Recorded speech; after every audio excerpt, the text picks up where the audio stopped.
का हमारा इलेक्ट्रोस्टैटिक्स का टॉपिक है applications of Gauss law.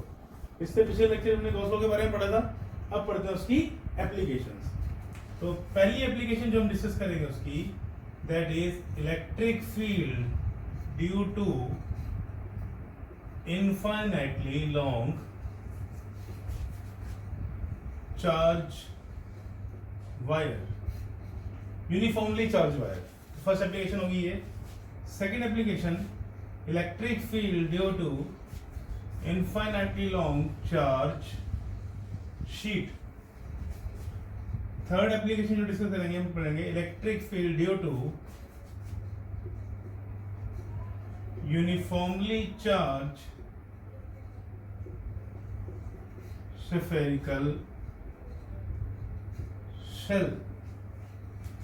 And fourth application discuss करेंगे हम electric field due to uniformly charge insulated sphere.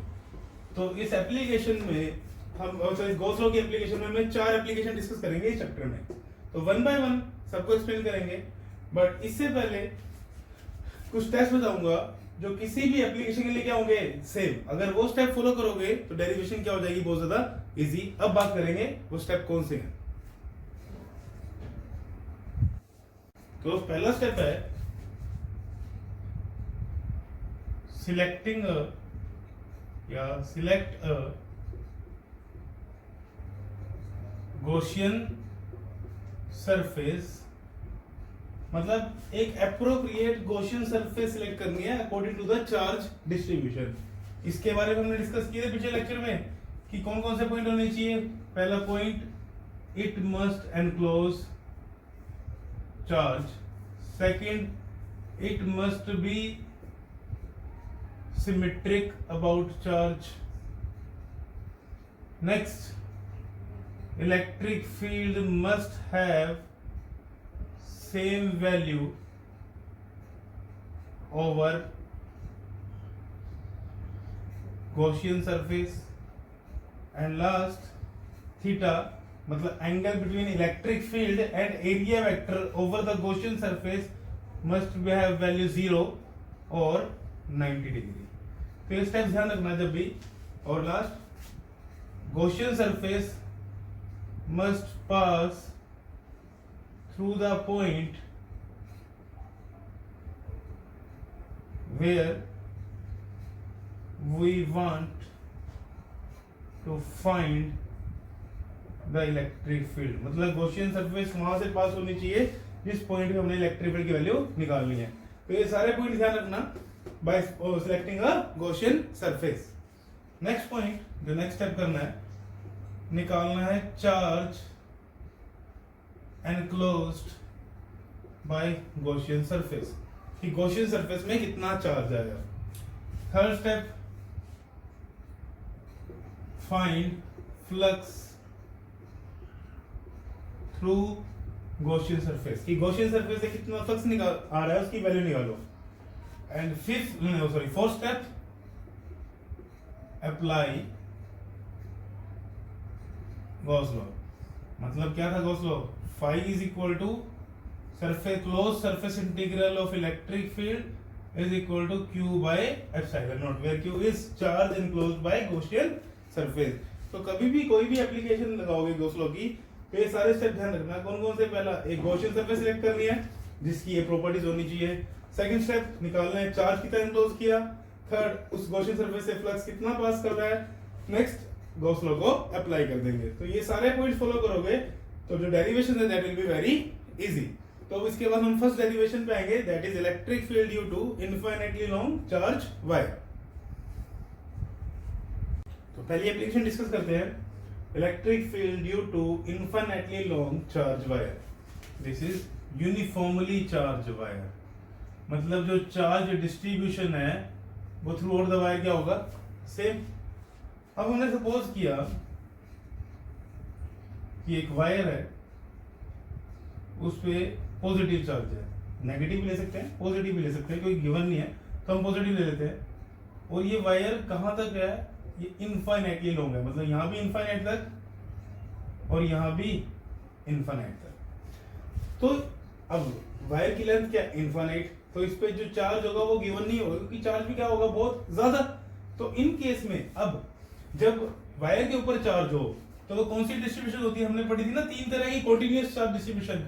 इस केस में होती है कौन सी, लीनियर चार्ज डिस्ट्रीब्यूशन, कि when charge is distributed along a length. और हम इस केस में मतलब जब भी वायर होगा, जब भी इनफाइनाइटली लॉन्ग वायर होगी तो हमें कभी भी चार्ज नहीं गिवन होगा, हमें क्या गिवन होगा, linear charge density, that is lambda, and formula is charge per unit length, कि हमें गिवन होगा कि इसकी लीनियर चार्ज डेंसिटी सपोज करते हैं that is 2 coulomb per metre, मतलब 1 मीटर पे कितना चार्ज है, 2 कूलम। 2 मीटर हो जाएगा तो कितना चार्ज हो जाएगा, 4 कूलम। 3 मीटर हो गया तो कितना चार्ज हो जाएगा, 6 कूलम। तो हमें क्या गिवन होगा कि पर यूनिट लेंथ कितना चार्ज है, तो हमें क्या गिवन होगा हमेशा, lambda, that is linear charge density. तो मैं इसका फॉर्मूला यहां लिख देता हूं, lambda is equal to Q by L, that is charge per unit length. तो अब आते हैं इलेक्ट्रिक फील्ड निकालने पे। तो क्या क्या स्टेप थे, सबसे पहले क्या करना है, एक एप्रोप्रिएट गॉसियन सरफेस सिलेक्ट करनी है। हम सपोज करते हैं कि हमने वायर से r डिस्टेंस पे इलेक्ट्रिक फील्ड निकालनी है। तो अब चार्ज कैसा है, पॉजिटिव, पॉजिटिव चार्ज की वजह से इलेक्ट्रिक फील्ड किधर होती है, आउटवर्ड्स। तो कैसे होगी इलेक्ट्रिक फील्ड, इस तरफ, इस तरफ, पॉजिटिव इज आउटवर्ड, तो इस तरफ किस कैसे होगी, इधर, इधर, इधर। तो पहला स्टेप क्या था, क्या लेना है, गॉसियन सरफेस। अब मैंने उस दिन भी बताया था कि जब भी चार्ज वायर हो हम गॉसियन सरफेस कौन सी शेप की प्रेफर करते हैं, सिलेंड्रिकल गॉसियन सरफेस। कौन सी, सिलेंड्रिकल गॉसियन सरफेस। तो मैं बनाता हूं गॉसियन सरफेस। ये मैंने सिलेंडर बनाया सपोज,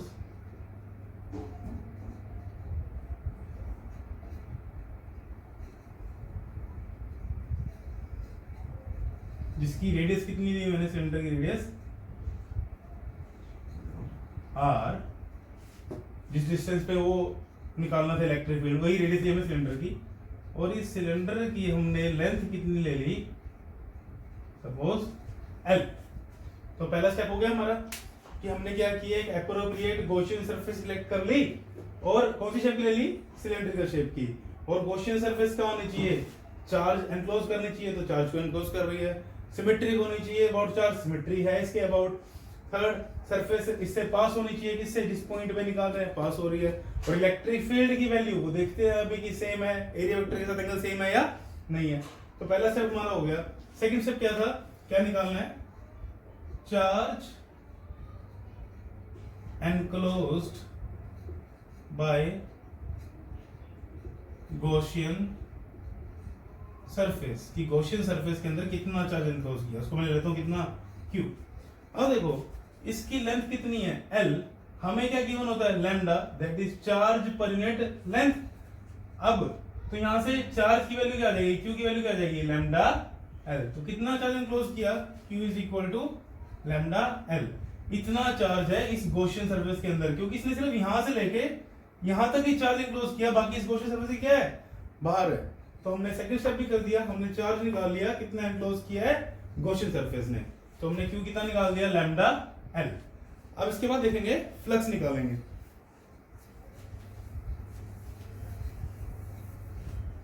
तो नेक्स्ट स्टेप क्या है, क्या निकालो, फ्लक्स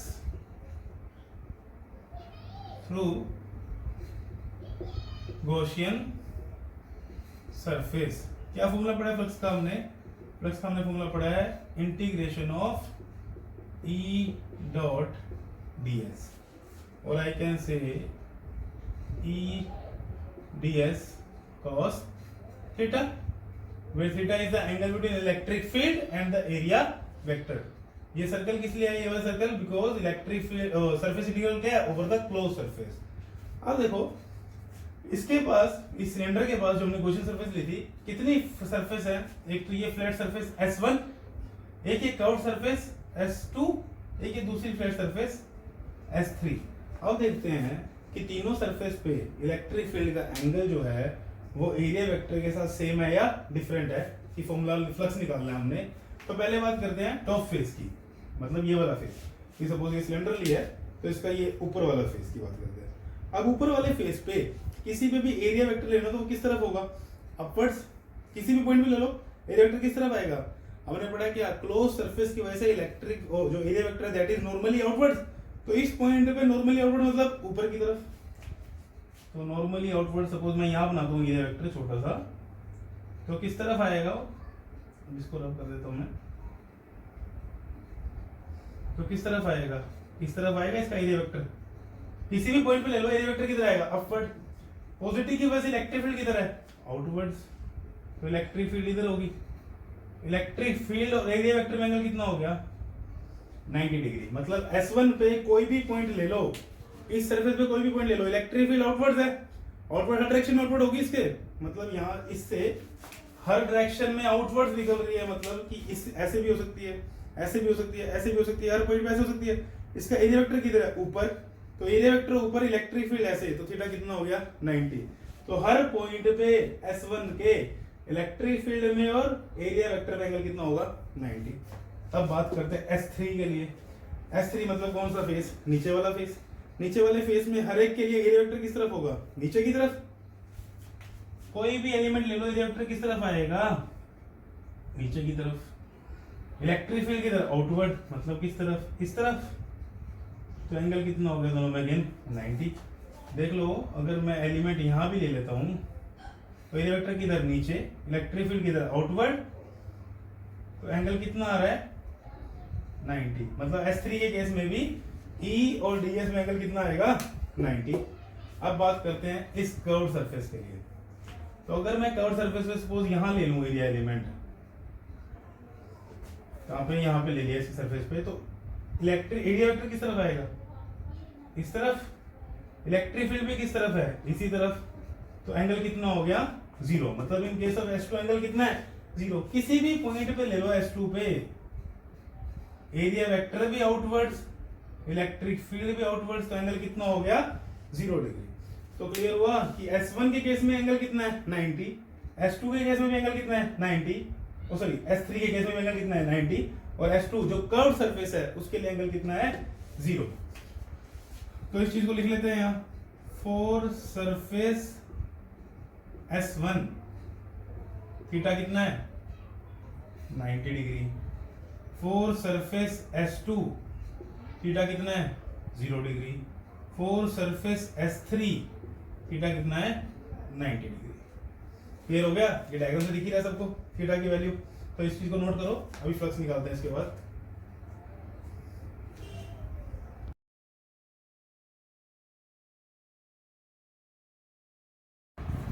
तो फ्लक्स निकालने के लिए फॉर्मूला क्या है, EDS cos थीटा। अब सरफेस हमने किस में डिवाइड की, S1, S2 और S3 में। तो हम यहाँ पे क्या लिखेंगे, flux is equal to EDS cos theta for S1, EDS cos theta for S2 plus EDS cos theta for S3। तीनों के लिए हमने अलग अलग फ्लक्स निकाल दिया। तो तीनों के लिए क्या करेंगे हम, इंटीग्रेशन। अब एंगल की वैल्यू पुट करते हैं। तो S1 के लिए एंगल कितना आया था, थीटा की वैल्यू कितनी आई थी 90 डिग्री, पुट कर दो। S2 के लिए कितना आया था थीटा 0 डिग्री। S3 के लिए कितना आया था 90 डिग्री, तो पुट कर दी वैल्यू, cos 90 इज 0। मतलब ये वाली टर्म भी क्या बन जाएगी 0, ये वाली टर्म भी क्या बन जाएगी 0। मतलब S1 से और S3 से फ्लक्स कितना हो गया 0। तो सिर्फ फ्लक्स किससे बचा, S2 से। तो फ्लक्स का फॉर्मूला क्या आ गया, फ्लक्स का फॉर्मूला आ गया phi is equal to EDS cos 0 कितना हो गया 1, और किस सरफेस से, सिर्फ S2 से। अब देखो S2 सरफेस कौन सी थी, ये इसकी सिलेंडर की कर्व सरफेस। अब कर्व सरफेस पे कहीं भी पॉइंट ले लो, कहीं पर भी पॉइंट ले लो सरफेस के ऊपर, क्या उसका इस वायर से डिस्टेंस सेम है। देखो ये डिस्टेंस सेम है, डिस्टेंस सेम, और इसके इधर चले जाओ तो भी डिस्टेंस क्या है, सेम। अगर डिस्टेंस सेम है वायर से तो इलेक्ट्रिक फील्ड की वैल्यू भी क्या होगी, सेम। तो इलेक्ट्रिक फील्ड सेम है तो इलेक्ट्रिक फील्ड को इंटीग्रेशन से बाहर निकाल लो। क्यों निकाला बाहर, क्योंकि ये वैल्यू क्या है, कांस्टेंट। अब इंटीग्रेशन ऑफ डीएस किस सरफेस के लिए कर रहे हैं, कर्व्ड सरफेस ऑफ सिलेंडर के लिए। क्या होता है कर्व्ड सरफेस के सरफेस एरिया का formula, E into ds will become 2 pi r l। पढ़ा ना formula for surface area of curved surface area of cylinder, that is 2 pi r l। तो हमने फ्लक्स भी निकाल लिया, थर्ड स्टेप पूरा हो गया। पहला स्टेप क्या था, गॉसियन सरफेस सिलेक्ट की थी। सेकंड स्टेप क्या था, चार्ज निकाला था। थर्ड स्टेप क्या था, फ्लक्स निकाला है। लास्ट स्टेप क्या है, हमने क्या अप्लाई करना है, Gauss theorem, sorry Gauss law. क्या थी गॉस लॉ की स्टेटमेंट, कि flux is equal to E, अब तो इसकी जरूरत नहीं, फ्लक्स निकाल लिया। Flux is equal to Q by epsilon naught, where Q is charge enclosed by Gaussian surface.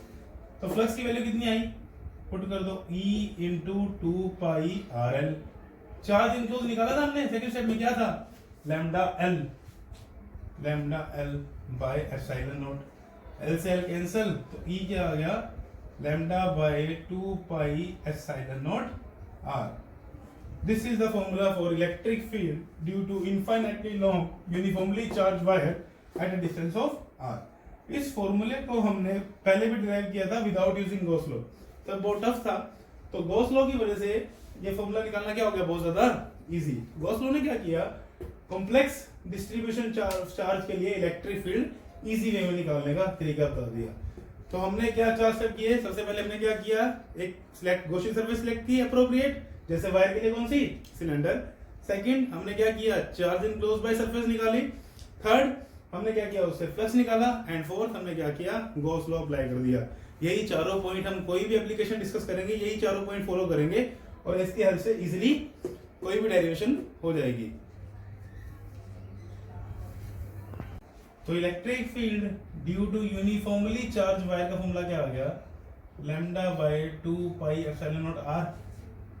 तो E क्या हो गया, E is inversely proportional to R। मतलब जैसे जैसे डिस्टेंस ऑफ पॉइंट बढ़ता जाएगा वैसे वैसे इलेक्ट्रिक फील्ड की वैल्यू कम होती जाएगी। और अगर हम इसका ग्राफ बनाएं E का और R का, तो इनवर्सली प्रोपोर्शनल ग्राफ कैसे बनता है, ऐसे। अब ध्यान रखने वाली बात क्या है कि पॉइंट चार्ज के लिए इलेक्ट्रिक फील्ड का फॉर्मूला क्या होता है, KQ by R स्क्वायर। उस केस में थी E electric field inversely proportional to R square, but इस केस में क्या है, electric field is inversely proportional to R। अब एक और पॉइंट डिस्कस करते हैं, पहले इसको नोट कर लो। अब कई बार स्टूडेंट्स बोलते हैं कि यार सिलेंड्रिकल सरफेस क्यों ली, क्या कोई और सरफेस पॉसिबल है।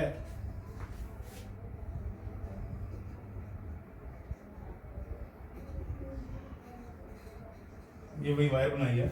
फॉर एग्जाम्पल किसी स्टूडेंट ने सरफेस कैसे ले ली, शेफेरिकल सरफेस ले ली। ये शेफियर है, सर्कल नहीं है, बिकॉज हमने गॉसियन सरफेस कैसे लेनी होती है, क्लोज सरफेस। तो इलेक्ट्रिक फील्ड किधर होती, आउटवर्ड्स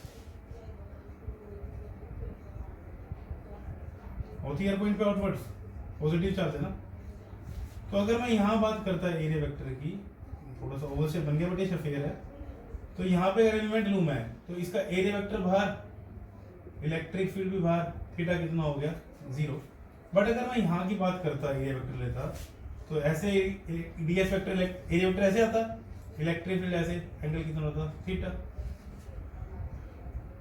अगर मैं इस एलिमेंट के लिए बात करता तो एरिया वेक्टर किधर आता, इधर, इलेक्ट्रिक फील्ड इधर। अब थीटा की वैल्यू और चेंज होगी, तो हर एलिमेंट के लिए थीटा की वैल्यू क्या होगी, डिफरेंट। तो अब मेरे को जो फ्लक्स की वैल्यू निकालनी होती है E ds cos थीटा, वो क्या होता है, बहुत ज्यादा टफ। तो गॉसियन सरफेस की शेप को सिलेक्ट करना बहुत इंपॉर्टेंट है कि शेप कैसी होनी चाहिए। वही शेप हमने जो सिलेक्ट करनी है अकॉर्डिंग टू सिमेट्री। और जो थीटा है उसकी वैल्यू या तो हम 0 रखनी चाहिए, या 0 होनी चाहिए, या 90 होनी चाहिए। देखो इस केस में भी एक सरफेस के लिए क्या आई थी, 0, और बाकी दोनों के लिए क्या आई थी, 90। उससे बेनिफिट क्या हो, उसकी हमारी कैलकुलेशन जो थी फ्लक्स के लिए वो क्या होगी, इजी। गॉस लॉ यहाँ पे भी अप्लाई हो सकता है, बट जो कैलकुलेशन है वो बहुत ज्यादा कॉम्प्लेक्स हो जाएगी, उसको सोल्व नहीं कर पाएंगे। तो ध्यान रखना कि गॉसियन सरफेस जो सिलेक्ट करनी है that must be according to the charge distribution. Wire वायर के लिए हम कौन सी लेके चल रहे हैं हमेशा, सिलेंड्रिकल सरफेस, ताकि कैलकुलेशन क्या हो जाए, इजी हो जाए। तो आज का टॉपिक हमारा क्लियर हो गया। गॉस लॉ की पहली application that is electric field due to infinitely long uniformly charge wire.